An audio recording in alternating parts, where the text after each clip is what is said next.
संतरे के छिलकों से जुड़ा हुआ है।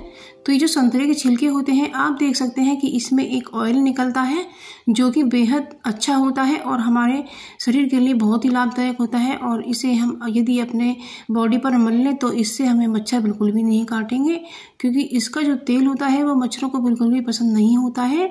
और फ्रेंड्स, ये जो हमारी टाइल्स होती हैं, ये इन पर पीलापन आ जाता है, तो इसके हटाने के लिए भी संतरा बहुत ही कारगर है। जो इसका ऑयल होता है उसे इस तरह से मलें और उसके अंदर की तरफ से उसे रगड़ें तो हमारे टाइल्स भी बिल्कुल साफ हो जाएंगे। और ये बहुत ही अच्छे होते हैं। और इनका अगला यूज़ है कि आप इन्हें अपने नहाने के पानी में भी डाल सकते हैं। तो जो इसमें से ऑयल निकल कर पानी में मिलेगा उससे आपके शरीर की दुर्गंध निकल जाएगी। और इसे सुखाकर पाउडर बनाकर आप अपने चेहरे पर भी लगा सकते हैं। और जब आपके फ्रिज में बैड स्मेल आने लगती है तो फ्रेंड्स, आप फ्रिज में या तो संतरा काट कर रख दें या ना तो इस रबर पर क्या होता है, फंगस लग जाती है। तो हम ऐसा क्या करें जो इस पर फंगस ना लगे। और अब हमने फ्रिज को साफ़ किया है तो हम ऐसा कुछ करें कि जिससे हमारी जो रबर है उस पर फंगस बिल्कुल ना लगे, क्योंकि फ्रिज में हमारी खाने पीने की चीज़ें रखी रहती हैं और हमारे चीज़ों को ख़राब कर सकती हैं। तो हमने ये टॉप्स का विनेगर लिया है और इस विनेगर को हम कॉटन में इस तरह से ले लेते हैं और इस रबर पर हम इस विनेगर को इस तरह से लगाएंगे। तो इससे क्या होगा फ्रेंड्स, हमारी जो रबर है ना वो साफ़ सुथरी रहेगी और इस पर बिल्कुल भी फंगस नहीं आएगी और हमारे जो फ्रिज में चीज़ें रखी जाएंगी वो बिल्कुल अच्छी तरह से रहेंगी, साफ़ सुथरी, उनमें कोई ख़राबी नहीं आएगी। तो इसलिए आप ये रबर पर विनेगर ज़रूर से लगाइएगा, तो इससे हमारी रेफ्रिजरेटर की सफाई रहेगी। और कुछ विनेगर आप यहाँ भी लगा सकती हैं क्योंकि यहाँ की सफाई भी बहुत कम हो पाती है। तो इस विनेगर से हेलो एवरीवन, स्वागत है आपका मेरे चैनल में और एक यूज़फुल वीडियो लेकर आ चुकी हूँ।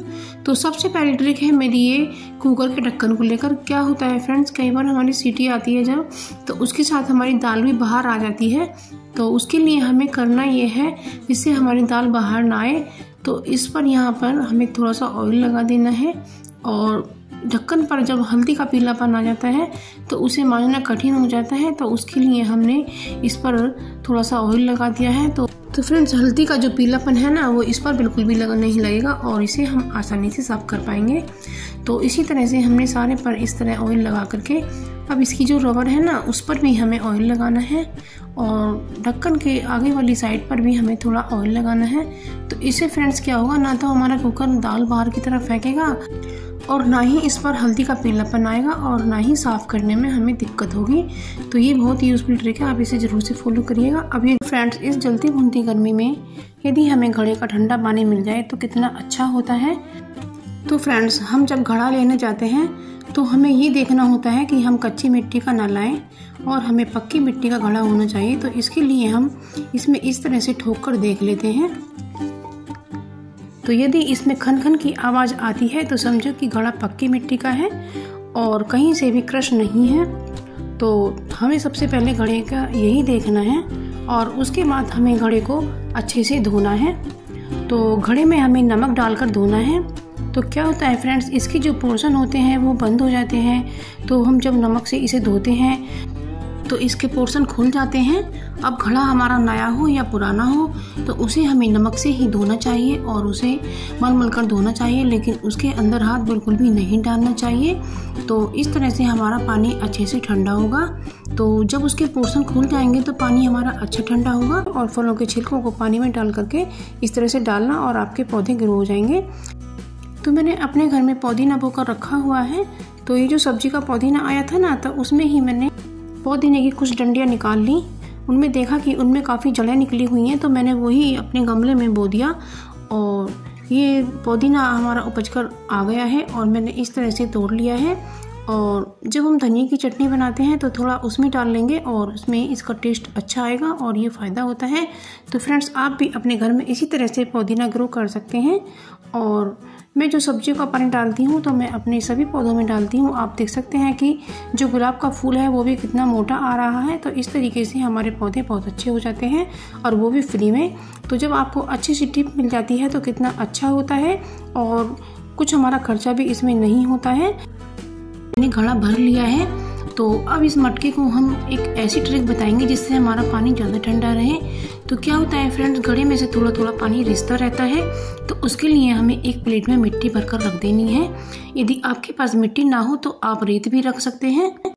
तो इससे जो रेत या मिट्टी जो भी होगा वो गीला रहेगा, तो इससे हमारा पानी ज़्यादा ठंडा रहेगा। तो लेकिन हमें ये हफ्ते भर में एक बार इसे बदल देना है और घड़े को हमें धो करके 2 हफ्ते में एक बार हमें धूप भी दिखाना है। तो इससे हमारे घड़े का पानी बहुत अच्छा बना रहेगा और इसमें स्मेल बिल्कुल भी नहीं आएगी। और यदि आपके पास सरैया ना हो तो आप उसके नाप की इस तरह से प्लेट ढक सकते हैं।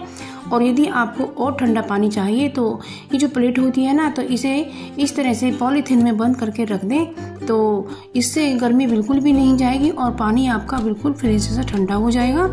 तो फ्रेंड्स, घड़े का जो पानी होता है वो साफ भी होता रहता है। क्या होता भी अपने बढ़ते हुए वजन और बढ़ती हुई चर्बी से परेशान है, तो ये सालों इस रेमेडी को तैयार करके अपना 8 किलो वजन 1 महीने में। तो इसके लिए हमने लिया है हरी धनिया पत्ती और हम थोड़ा सा 1 चम्मच जीरा ले लेते हैं और हमने वेट कम करने के लिए हरी धनिया पत्ती भी ली है।